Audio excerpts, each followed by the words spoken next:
Snark Squad. Babes, it's Thursday morning, the coffee hot.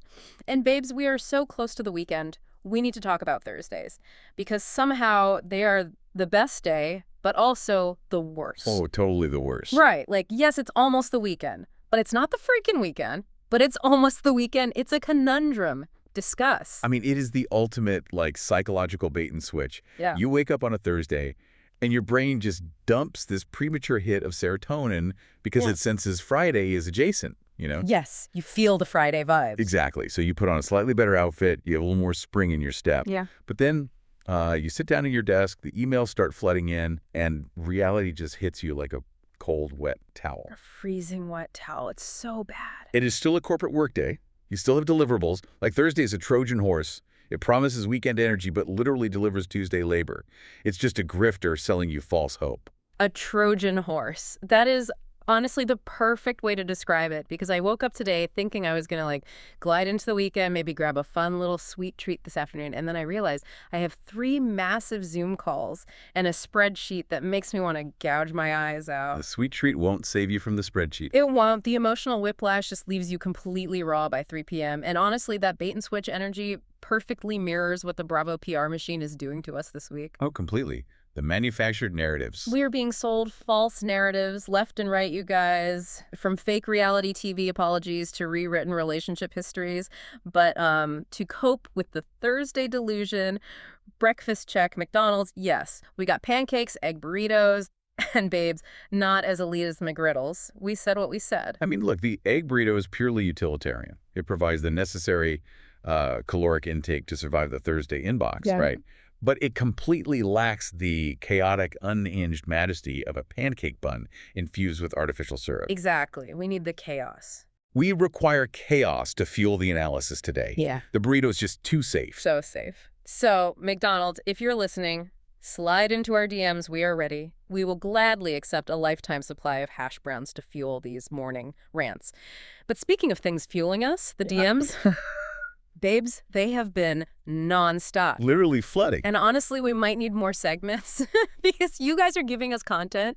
The mess in our inbox is rivaling what we see on screen. Like, we got a DM from Bailey. She said, "Hey, babes, love you. Just wondering, how the actual F do you record so much?" It is a marathon, Bailey. Yeah. Not a sprint. First of all, Bailey, we love you. Answer, we batch record because, babes, efficiency. And we have to shout out our MVP, our producer, Allison. Yes. The absolute backbone of this She operation. channels all the editing. She is literally the glue keeping this together. Because honestly, we would be watching these shows anyway. Like if the microphones were unplugged and the cameras were off, we would still be sitting on this exact couch. Surrounded by fast food wrapper. Exactly.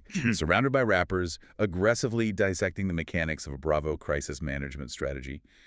The only difference is now we get to broadcast our entirely unfiltered theories to you guys. So is it exhausting? Sometimes. But we love it. We absolutely love the mess. And frankly, some of the theories and stories we get back from you all are incredible, which is why it is time for our favorite segment. Shady, snarky, or stupid. Yes, let's get into the listener mess. For anyone new to the chaos, here's how the game works. You submit your messiest, most chaotic, real-life workplace or relationship stories to our DMs, and we render a binding analytical verdict on your behavior. Was it a mastermind shady move? Was it perfectly snarky? Or was it just undeniably stupid? And the submissions have been wild lately. Oh, babes. Today's submission is a masterclass in panic. Like, I have secondhand anxiety just looking at the screenshot. Read the room. Let's hear the disaster. Give us the facts. Okay, this comes from an anonymous listener in corporate finance. She writes, "Babes, I need a ruling. Yesterday, my boss came into the office wearing a blazer that literally looked like it was made out of the carpet from a 1980s casino." Oh no, I already know where this is going. Wait, it gets worse. She says, "I secretly snapped a photo during our morning huddle to send to my office group chat with the caption, 'If clinical depression was a garment.'" That is a phenomenal top-tier snark. So good, right. But listen. But I accidentally sent the photo and the caption directly to my boss's personal number. When she replied with just a single question mark, I went into full panic mode. I immediately typed back that I was building a mood board and manifesting this exact look for an upcoming, ironically ugly theme party. Oh, the structural collapse of that excuse. That is painful. I would have to fake my own death. Like, I would throw my laptop into the nearest body of water, move to an undisclosed location in the Swiss Alps, and completely reinvent myself as a goat herder, manifesting this look for an ironically ugly theme party. It's so bad. The absolute sheer terror dripping off that text message is palpable. Okay, let's break this down mechanically. Taking this stealth photo and mocking upper management in a private group chat, that is just a standard corporate survival tactic. We all need an outlet. 100%, it's self-care. Right. But the execution is where the system completely failed. The lack of double-checking the recipient field before hitting send is a fatal operational error. You just can't do that. You have to stare at the name for at least 10 seconds before pressing send. Always. And the cover-up. Like to try and spin, if clinical depression was a garment, into a compliment about an ironically ugly theme party, it's a logical impossibility. You cannot reverse engineer an insult that specific into a compliment. No, it makes no sense. Your boss knows you were dragging her outfit. You know your boss knows. So the verdict here is absolutely, undeniably, 100% stupid. It's completely stupid. And I have to give credit where it's due the sheer audacity to type the phrase ironically ugly theme party to a superior.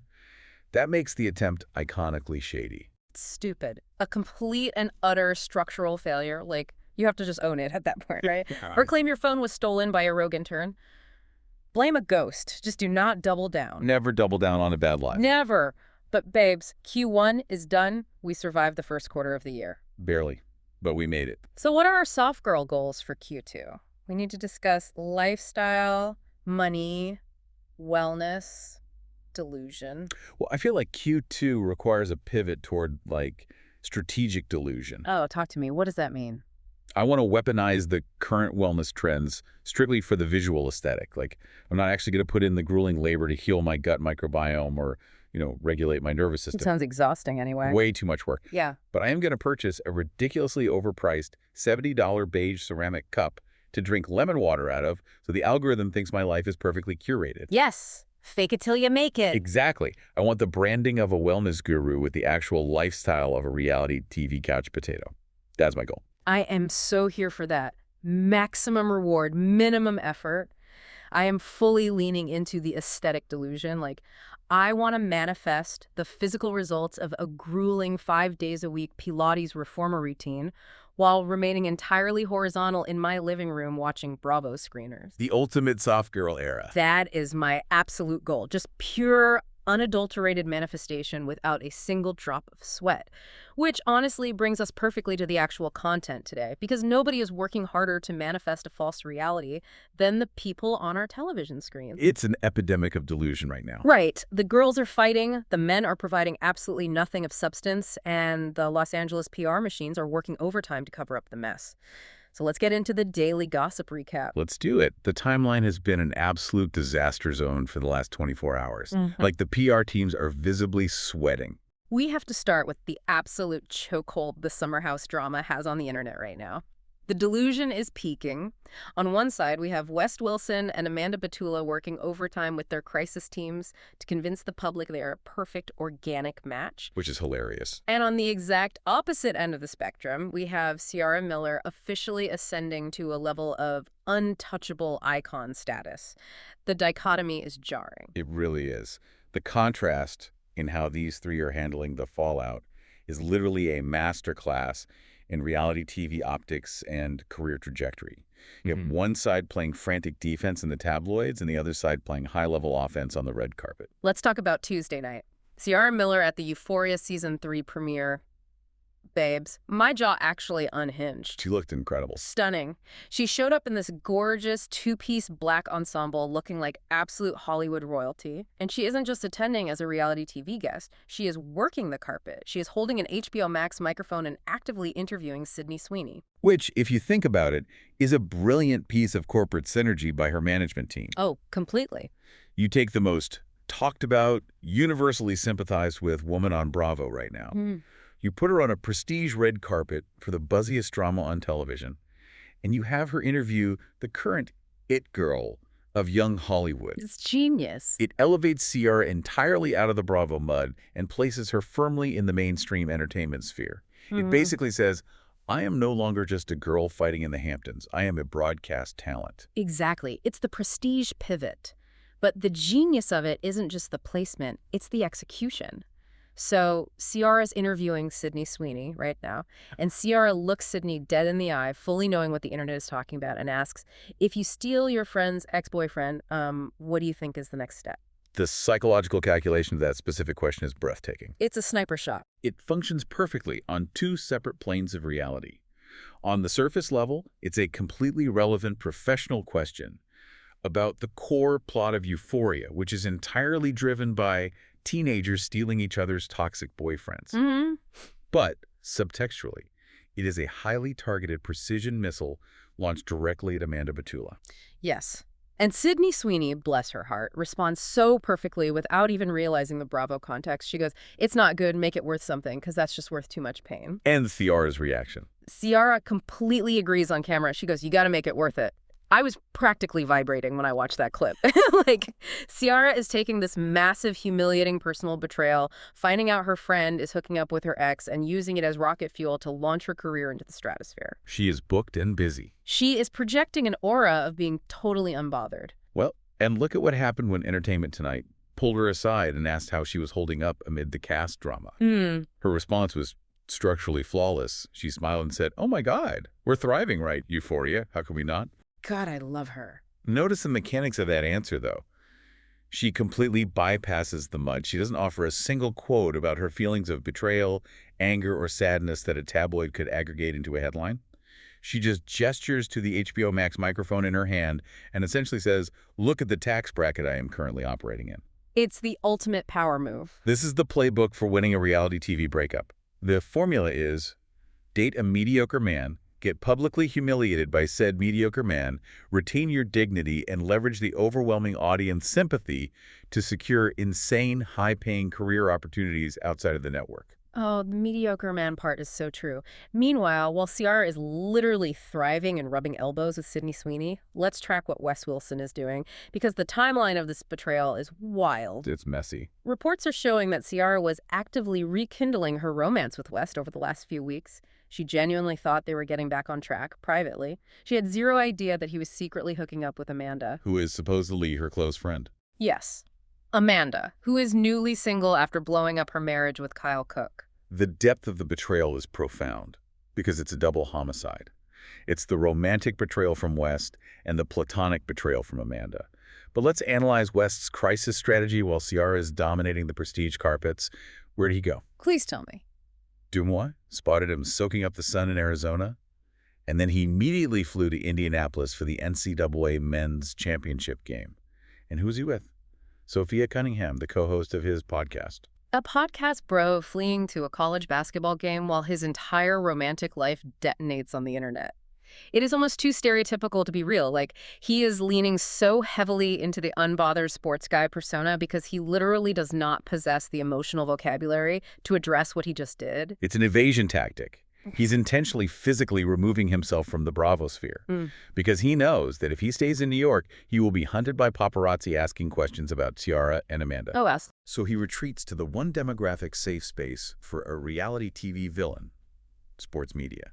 He's surrounding himself with people who want to talk about zone defense instead of emotional accountability. It's pathetic, honestly. But while he is hiding in the bleachers, his management team still has to handle the fallout. Which brings us to the absolute structural disaster that was the joint PR statement from Amanda and West. I cannot even begin to describe how much I hated that statement.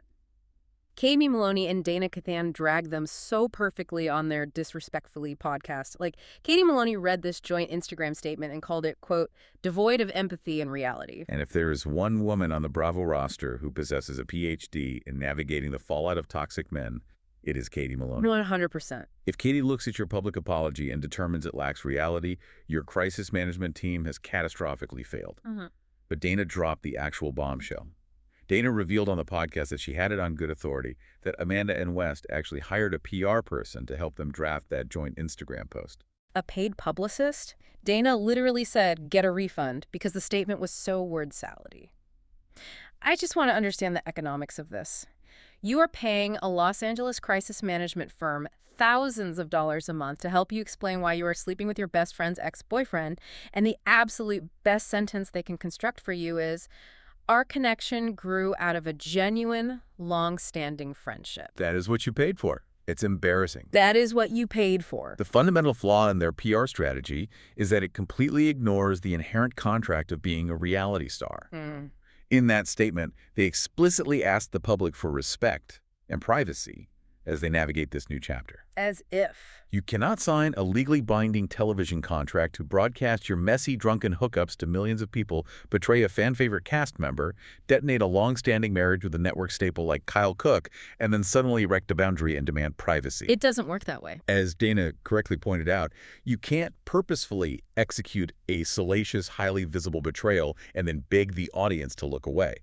The audience is paying your salary by consuming the mess. It's economically and structurally absurd to demand privacy in a house made of glass cameras. It is entirely absurd. You don't get to cause a 10-car pileup on the Bravo highway and then ask the rubberneckers to respect your peace. We are here for the wreckage. We brought popcorn? Exactly. And the wreckage just keeps getting more convoluted because when the Instagram statement failed, they deployed the nuclear option. They went to TMZ. April 8th. The classic, highly coordinated TMZ drop. Let's break down how this machinery actually works. Break it down for us. Sources, quote, with direct knowledge, unquote, run to TMZ to plant a story claiming that West is fully committed to Amanda. The article explicitly denies that he is seeing anyone else, completely attempting to shut down the rumors linking him to Ciara and this other girl, Major Moreno. Convenient. Right. The source also claims Amanda fully trusts him and isn't letting the online chatter interfere with their bond. And Lindsay Hubbard, who operates like a 4-star general in the PR wars, saw this article pop up on Instagram. And Lindsay casually slides into the comments of the Steph with the Deets account and writes, "So what I'm learning is that the publicist only knows one media outlet, and it's TMZ." Incredible. I had to put my phone down. Lindsay Hubbard clocked the exact mechanics of the PR plant in real time. Lindsay can spot the machinery because she has operated the machinery. When a Bravo star's reputation is entirely underwater, their publicist calls Harvey Levin's team. It is a strictly transactional relationship.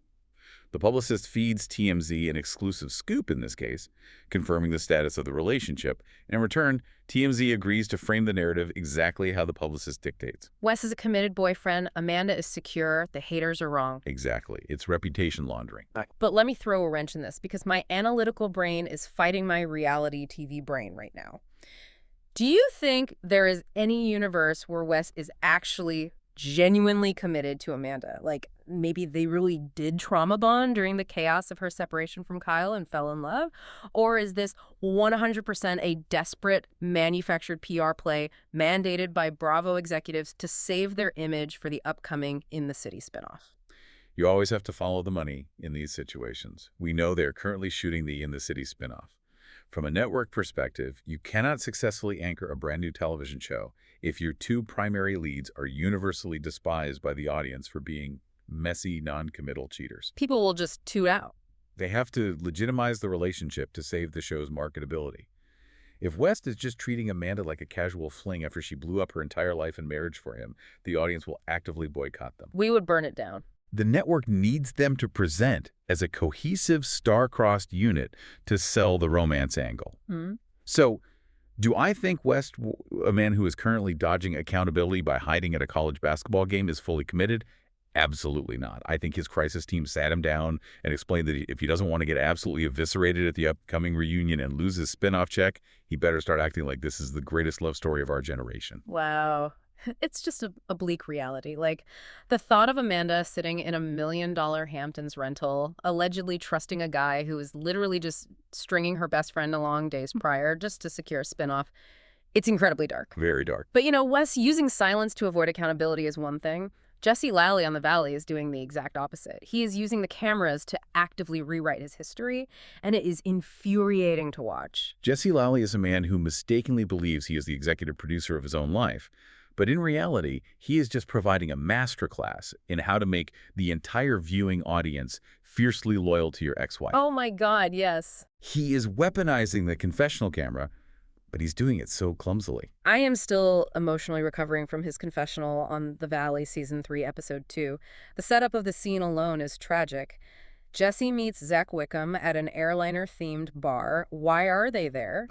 Because neither of them were invited to Lala Kent's kid's birthday party. Which is humiliating in itself. Right.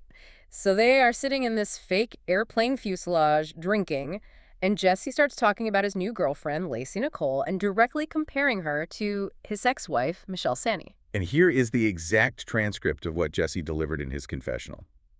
The thing about Lacy and I is I feel like we're equals when it comes to conversation intellect.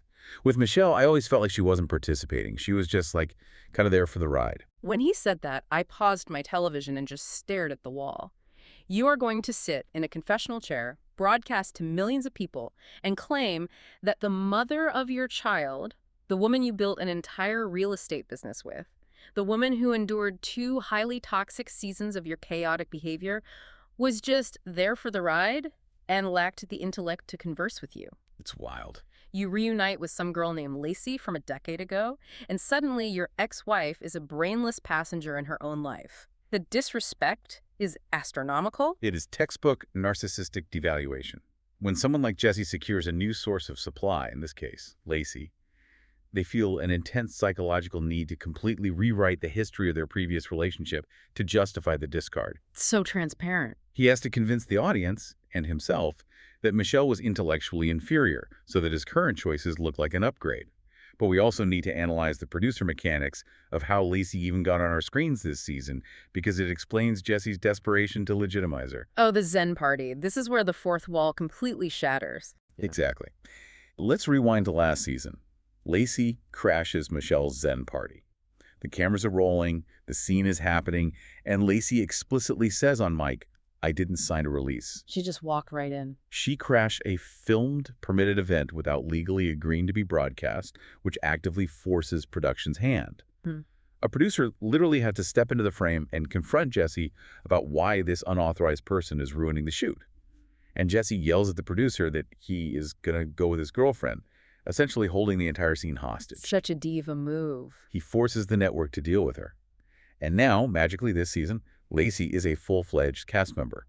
When a producer asked her why she finally agreed to sign the contract and film, her excuse was, "Selfishly, my ego, I wanted to defend myself." Selfishly, my ego. Well, at least she's saying the quiet part out loud, like she wanted the camera time, and Jesse used his leverage as a main cast member to force the producers to hire her so he could produce his side of the divorce narrative. He literally bought his girlfriend a job. He did.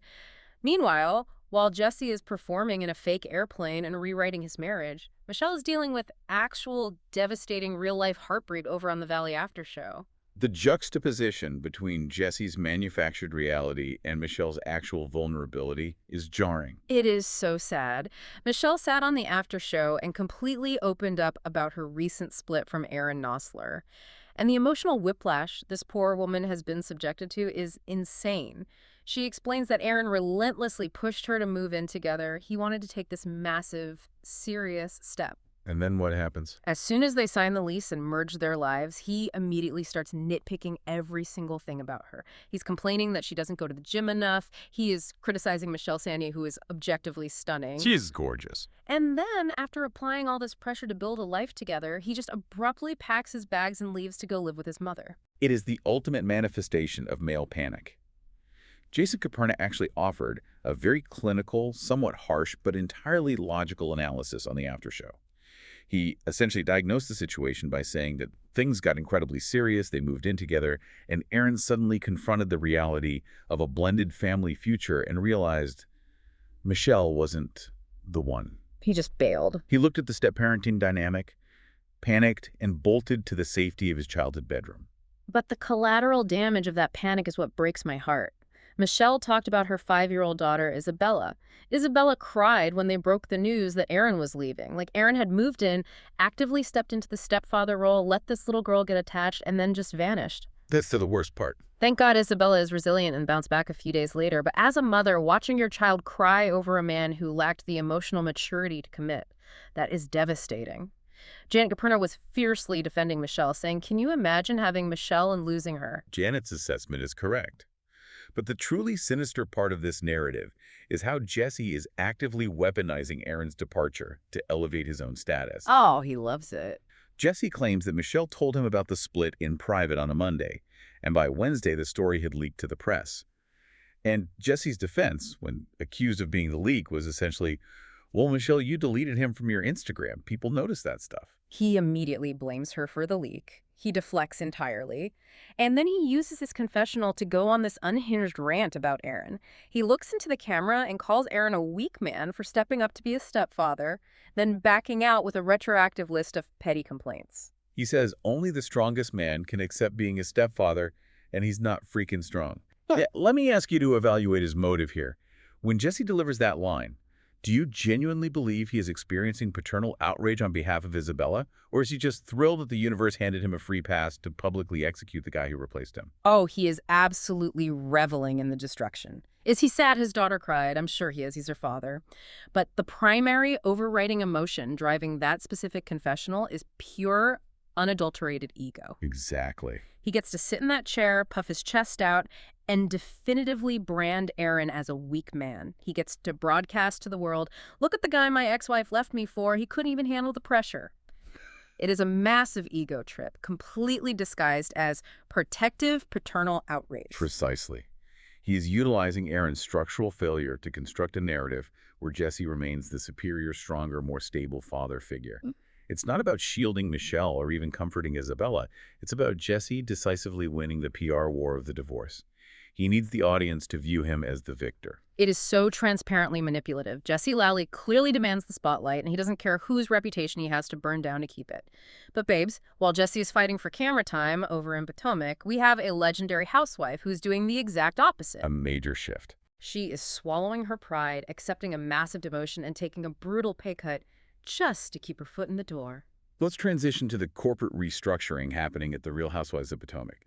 Season 11 officially commenced filming on April 7th, and the landscape is entirely shifted. I am so hyped for this. The very first scene they shot for the new season was Karen Huger and Ashley Darby sitting down at a restaurant called The Grove in Potomac. Just visualize the Grand Dame and Ashley Darby sipping cocktails, plotting the architecture of the season. The dynamics are already shifting. Let's run through the cast roster, because the behind-the-scenes contract negotiations have been a bloodbath. Give us the tea. Giselle Bryant, Wendy Osefo, Tia Glover, Ashley, and Karen are all back on set. But the insider reports are explicitly stating that they are all auditioning to hold a champagne flute. Which is Bravo Code 4. Nobody has a guaranteed full-time contract yet. The network is putting them in the Hunger Games. They are essentially telling these veterans, show us you can generate a compelling storyline in the first 4 weeks of filming, or we will demote you to a friend of before we shoot the cast photo. It's ruthless. Stacey Rush is apparently the most secure for a full-time spot, which is a wild pivot. Kiarna Stewart and Angel Massey are completely out. There's a new girl testing in the mix. And Monique Samuels, her status is entirely shrouded in mystery. But the absolute biggest shocker of the week, the return of Robyn Dixon. Returning strictly as a friend of. I almost dropped my coffee mug when I saw the alert, because we have to remember the exact timeline of her exit. Earlier this year, on her reasonably shady podcast, Robyn explicitly, definitively announced she was out. She looked into the camera and said, quote, "The network did not invite me back. I was fired." She was very clear about it. She aggressively refused to return in any diminished capacity. She even skipped Giselle's live podcast event. She was burning the bridge. And now, she is back on set, holding Giselle's purse as a part-time employee. We have to analyze the brutal economics of this pivot. Why does a veteran housewife swallow her pride and return after publicly stating she was fired? The checks stopped clearing? The reports are unvarnished. Yeah. She needed the money. And we need to understand how Bravo compensation actually works. When you are a main cast member for 8 years, your primary source of wealth isn't just the episodic Bravo check. It's the entire ecosystem of brand deals, the lucrative podcast sponsorships, the paid club appearances, the sponsored Instagram posts that flow from your weekly television exposure. Yeah, it's a whole machine. The television show is the top of the funnel. When you get fired, that entire financial ecosystem evaporates with terrifying speed. The irrelevance sets in so fast.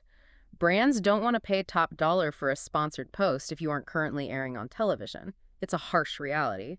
Robyn Dixon accepting a friend of role is like a former corporate CEO agreeing to come back and consult for the mailroom just to maintain access to the company health insurance and the corporate parking spot. That's exactly what it is. It is a massive step down, but honestly, my analytical brain actually thinks this is a genius move for her specific situation. Because of the Juan Dixon factor. Exactly. The Juan Dixon factor is the entire equation here. As a friend of, Robyn fundamentally changes her relationship with the production company. She no longer has to endure the intense microscopic scrutiny on her marriage. And Juan absolutely despises being dissected on television. Yes. As a friend, production cannot force him to film. They can't mandate that she host a dinner party where the women interrogate her about his alleged infidelities. She can just pop into a group event, stir a little pot, throw a shady comment at Wendy, collect her day rate check, and go back to her real life without having to explain Juan's latest hotel receipt. It significantly lowers her liability. But it raises a structural question for the narrative of the show. Can you actually be a compelling, valuable friend of when the core reason the audience is invested in you is the slow-motion train wreck of your marriage? That's a good point. What is she actually going to contribute to group events besides serving as an echo chamber for Giselle's opinions? If Juan isn't on camera and the women aren't legally allowed to dissect his infidelities because of her contract status, what is her utility to the season? That is the million-dollar question for the producers. I think Bravo gave her a very specific mandate. We will give you a day rate, but your job is to clock in, go after Wendy and Karen, be the attack dog, and clock out. She's a hired gun. She is a hired gun at this point. She has absolutely nothing to lose. But the psychological toll of taking that friend of check when you helped build the franchise, that is a tough reality to accept. Ultimately, taking the demotion check is mathematically superior to taking zero checks. It's a survival tactic. Robyn is clearly trying to protect her peace and her bank account by stepping back. But babes, over in Beverly Hills, Sutton Strack is protecting her peace by aggressively insulting her former castmates on podcast tours. Let's pivot to the wildcard wives. Sutton Strack's appearance on Sienna Shea's Shenanigans podcast was a masterclass in passive-aggressive Southern fried warfare. I am obsessed with this era of Sutton. Sienna asked Sutton about Lisa Rinna's brand new book, You Better Believe I'm going to talk about it. Have you read the excerpts from this memoir? Unfortunately, yes. Rinna dedicates significant ink to completely tearing down Sutton. She calls Sutton frumpy, explicitly claims she has no sex appeal about her whatsoever, and repeatedly slams her for having a weird body. It's so gross. It is completely devoid of intellectual critique. Attacking someone's physical body type, the actual genetic structure they cannot change, is the lowest, most desperate form of reality TV combat. It signals that you have lost the intellectual argument. It is so vile and retrograde. It feels very 2004 tabloid culture. And Sienna reads these quotes to Sutton, and Sutton's reaction is just pure, unbothered, wealthy Southern ice. She doesn't flinch. She doesn't scream. She doesn't cry. She tells Sienna she is entirely fine with the prospect of never seeing Rinna again for the rest of her life, specifically noting they don't even cross paths at high-end fashion shows, which is a brilliant, subtle dig at Rinna's fashion credentials. But the absolute peak of the interview, Sutton shading her actual real-life friend, Jennifer Tilly. The friendly fire is the most fascinating aspect of her strategy. Yes, because Jennifer Tilly, who is a Hollywood icon, a legend, an Academy Award nominee, actually purchased Rinna's book. And Sutton told Sienna that she looked at Jennifer and said, "Why would you read that? That really offends me as a friend." Wow. She then looked into the microphone and said if someone had gifted her the book, she would have thrown it in the trash where it belongs, which is the most brilliant full-circle callback to Rinna throwing Garcelle's book in the garbage a few seasons ago. It is an excellent callback, and it demonstrates Sutton's sharp memory for franchise lore. But it also highlights Sutton's absolute uncompromising demand for loyalty. In Sutton's paradigm, you cannot be her friend while casually consuming literature authored by her enemies. It's a zero-sum game. You are either with her or against her. And she maintained that exact energy when discussing Amanda Francis, the woman who inserted herself into the missing luggage drama on the cast trip. Oh my God, the manifestation beef. Amanda claims she used her spiritual energy to manifest Sutton's lost luggage arriving in Spain. And Sutton's response was incredible. She said, "I'm not a manifester. My luggage is here because it finally got on the right thing." Just completely shutting it down. She literally rolled her eyes and said, "Nobody manifested it. The airline just finally did their job and gave me my dresses." It is so deeply refreshing to watch a highly practical, wealthy Southern woman completely reject the LA woo-woo manifestation culture. She categorically refuses to participate in the spiritual delusion of Beverly Hills. She demands logistical reality, which is rare for that zip code. Speaking about Beverly Hills, we also have significant news on Denise Richards making massive strategic moves post-divorce from Aaron Vipers. We love a comeback era. The reports say Denise is putting herself out there full force right now. She admitted she got a facelift to feel like herself again, and honestly, the transparency is iconic. She is actively hunting for movie roles, TV gigs, massive brand deals, and a new man. Good for her. Aaron and his highly toxic pseudoscience wellness center drama were entirely dragging her down. Now she is legally and emotionally free. She is Denise freaking Richards.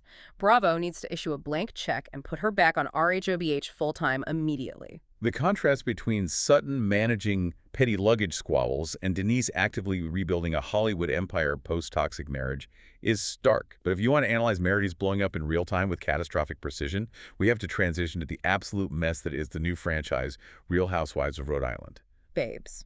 Rhode Island is delivering a level of chaotic, messy, deeply localized drama that feels so nostalgic. It feels like early-era New Jersey. Let's recap the Rula Pontarelli situation, because the mechanics of how she found out her husband was cheating are so convoluted it hurts my brain. Let's construct the timeline for the listeners, because it requires a flowchart. December 2024. Co-star Joellen Tabiri is casually scrolling Instagram. She claims to the cameras that she is just looking for funny memes. Sure, Jan. Right, and what does the algorithm serve her? Public pictures of Brian Pontarelli, Rula's husband, aggressively kissing another woman with the woman physically sitting on his lap, Right. and the geographical cherry on top. The mistress sends her children to the exact same daycare as Joellen's kids. Because Rhode Island is basically one giant cul-de-sac. Everyone knows everyone's business. So Joellen finds these damning, undeniable photos on the mistress's public Instagram account. Does she immediately call Rilla? Does she send the screenshots to the betrayed wife? No. She sends them to Liz McGraw. She filters the infidelity through a third-party middleman. Which is the most highly calculated, producer-brained move a cast member can make. Joellen claims she felt really uncomfortable sending them to Rilla directly. That is a flimsy defense. So Liz receives the photos, and Liz decides to text Rilla in the middle of the night. The text simply says, "Babe, everything okay?" Which is the most terrifying text message a human being can receive at 2 a.m. It induces immediate panic. So Rilla confronts Brian. She asks him if there's a massive secret he wants to tell her before she inevitably finds out from Liz. And Brian gets, quote, a lot nervous and tries to aggressively downplay it. Classic cheater behavior. It is classic fumbling cheater behavior. Rilla says she went from livid to numb to sobbing, and the worst part, she has to actively beg Liz to send her the actual photographic evidence because Joellen explicitly instructed Liz not to share the photos. The triangulation happening here is maddening. Joellen is orchestrating the flow of information to maximize the on-camera impact. But Joellen's defense on the after show is a terrifying glimpse into reality TV psychology. When Rula rightfully accuses her of obsessively looking into her marriage, Joellen sarcastically fires back, "I'm not looking into your marriage, I'm looking on Instagram, actually." I mean, she is technically correct. If the mistress is posting the evidence on a public grid, it's not investigative journalism, it's just your algorithm doing its job. But my frustration is entirely directed at Liz for bringing this explosive information up on camera in front of the entire group, especially when Rula explicitly claims Joellen has a long-standing vendetta against her. Let me ask you to analyze this ethically. If you stumble upon your friend's husband cheating on Instagram, do you deliver the screenshots directly to the wife, or do you filter it through another friend like Joellen did? Structurally speaking, you have two divergent paths. If you are operating as a genuine human friend, you go directly to the wife, in private, off camera, and you hand her the evidence so she can process the trauma without a boom mic in her face. Exactly, the human thing to do. If, however, you are operating as a reality TV cast member desperately looking to secure your contract for Season 2, you send the photos to the biggest gossip in the ensemble, Liz, and you let her detonate the bomb at a film dinner party so you can keep your hands clean while guaranteeing a central storyline. And Joellen explicitly chose the latter. She prioritized the television product over the human collateral damage. It is entirely savage, and then they all have the audacity to sit on the after-show stage and try to legally justify it. Liz claiming her intentions weren't malicious, Rula pointing out that Liz is talking out of both sides of her mouth. The sheer volume of lip filler and Botox on that after-show stage while they clinically dissect the destruction of a family, it is a very dark reflection of the genre. Which perfectly bridges us to our final section. Because if we thought Rhode Island Instagram sleuthing was a dark reflection of the genre, we need to seriously brace ourselves.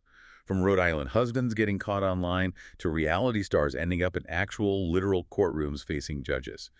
We have to talk about the darkest, most unhinged stories on the timeline today and how the massive corporate networks handle them. Heavy sigh. Seriously. Let's dive into the secret lives of Mormon wives' custody battle. The Taylor, Frankie Paul, and Dakota Mortensen situation has officially crossed the line from fun, quirky TikTok drama to a deeply disturbing, legally fraught domestic situation. Let's lay out the precise legal facts from the April 7th protective order hearing. The judge ruled that Taylor gets only 8 hours of supervised visitation per week with her 2-year-old son, ever, until the next evidentiary hearing on April 30th. Dakota was in court attempting to have his temporary restraining order against her made permanent.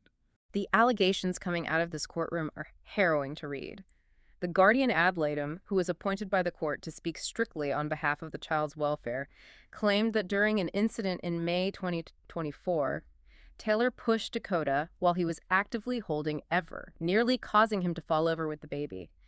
They stated she lacks total self-control in these volatile moments. And the counterclaims filed by Taylor's legal team are equally, if not more, alarming. They allege that Dakota purposefully used the child as a human shield to escalate the tension and prevent her from acting. It's just horrifying. Meanwhile, Dakota's lawyers claim Taylor aggressively kicked down a door where a child was actively sleeping. The level of volatility and chaos in this household is staggering. But the specific detail that truly takes this out of a standard legal proceeding and into the realm of the absurd is the tattoo.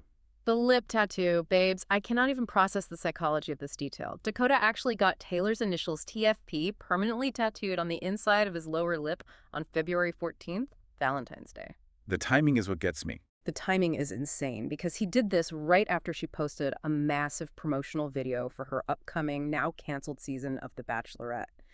Taylor's legal team is actively using this tattoo, along with dozens of text messages of him desperately begging for her back, to prove to the judge that he is increasingly possessive and erratic. She literally wrote in her legal filing, "My initials are now permanently tattooed on the body of a man who has been abusive toward and possessive of me." We have to analyze the massive corporate fallout from this toxicity. Hulu and Disney are currently scrambling to mitigate the damage. Taylor's highly anticipated season of The Bachelorette, completely canceled. Secret Lives of Mormon Wives Season 5, halted indefinitely. The whole empire is crumbling. We have to look at the corporate risk management here. Disney owns Hulu. Disney is a legacy, family-friendly conglomerate that is highly sensitive to advertiser boycotts and morality clauses. The networks originally banked on this quirky, harmless, mom-talk swinger drama. It's supposed to be lighthearted scandal. Yeah, fun drama. But it has violently devolved into severe domestic abuse allegations, protective orders, and supervised visitation involving an infant. You cannot market that. There is no PR spin that makes that palatable to a corporate sponsor. You really can't. It immediately stops being entertaining television the second an innocent 2-year-old is caught in the crossfire of physical altercations. It's just sad. And speaking of networks entirely ignoring dark family trauma to keep the cameras rolling, we have to pivot to the recently released body cam footage from Salt Lake City. November 2025, Salt Lake City PD body cam footage involving Mary Cosby's late son, Robert Jr., and his ex-wife, Alexiana. It is incredibly grim. TMZ released the full report, and in the police footage, Alexiana is detailing a horrific May 2024 incident. She claims to the officers that she flushed Robert's pills because he was heavily abusing them, and in direct retaliation, he brutally beat her. It's just so hard to hear. She said he physically locked her inside the house, threw heavy objects at her, and hit her so hard her ear was bleeding. And the most chilling, terrifying part of the entire report. She told the cops that she didn't get medical help at the time because Robert Jr. and Mary Cosby wouldn't let her leave. That is the legal definition of false imprisonment. Mary Cosby, a main cast member on a Bravo franchise, was allegedly present and entirely complicit in keeping a battered young woman trapped inside the home. The timeline of the legal system here is deeply tragic. Robert Jr. was formally charged with 2 counts of domestic violence on February 5th. But he never faced them. Right, because those charges were completely tossed out by the state after he tragically passed away from an overdose on February 23rd. The deep-rooted addiction, the systemic enabling, the physical abuse, it is horrific on every level. And through all of this darkness, Mary Cosby is actively filming Season 7 of The Real Housewives of Salt Lake City. She exploited this kid on television while he was visibly, actively struggling with addiction. Which leads to my ultimate question for you. How does Bravo, as a corporate entity, handle Mary Cosby returning to our screens when this incredibly dark, Undeniable body cam footage is out there for the public to see.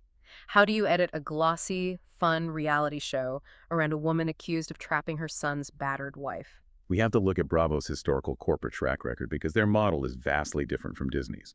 Economically and structurally, Bravo prioritizes eccentric, highly memeable cast members over moral liability right up until the exact moment of mass public revolt. That's sadly true. Mary Cosby provides immense shock value to the network. She says bizarre viral things, she lives in a fascinating courting situation, she runs a highly controversial church, she generates engagement. So Bravo will likely utilize their established playbook. They will ignore the body cam footage entirely. Just sweep it under the rug. Exactly.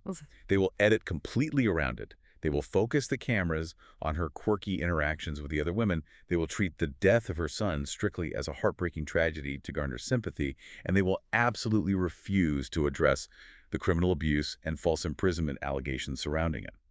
It is a deeply cynical corporate strategy, but it is their proven formula. It is so gross to think about it in those terms, but you are completely right. The fact that Alexiana has to live with that severe life-altering trauma while her former mother-in-law gets paid hundreds of thousands of dollars to be a quirky reality star is a bitter, bitter pill. It really makes you question the morality of the entire apparatus of these shows that we consume so eagerly. Yeah. It does. It requires a massive level of cognitive dissonance from the audience. We have to consume the glossy, edited product while intentionally ignoring the very real, very dark human wreckage that is generated behind the scenes to produce it. Thursday chaos, coffee energy, DM love. Babes, we have covered a massive amount of ground today, from euphoria red carpets and strategic PR plans to actual courtrooms and corporate morality clauses. We want to hear from you. Ask, do you love or hate Thursdays? What's your go-to McDonald's order? And babes, what are your Q2 goals? Seriously, let us know if you are Team Utilitarian Egg Burrito or Team Chaotic McGriddle. Well, mine. Rate, review, subscribe. Send your messiest workplace stories to our DM so we can judge you on shady, snarky, or stupid. Send this conversation to your almost weekend bestie who desperately needs a distraction from their spreadsheet right now. Thank the Snark Squad for always showing up and engaging with the mess. Stay shady, stay iconic, and we'll see you on the Snark side. But before you go, think about this structural shift. With West Wilson and Amanda Batula trying to convince us they're endgame, while TMZ openly runs their PR strategy, and Jesse Lally actively producing his own rewritten life on the Valley, are we witnessing the definitive end of authentic reality TV cheating scandals? Or are these Bravo stars just getting incredibly sloppy at hiding the fact that their publicists are the ones really writing the script? Let that simmer while you wait for Friday.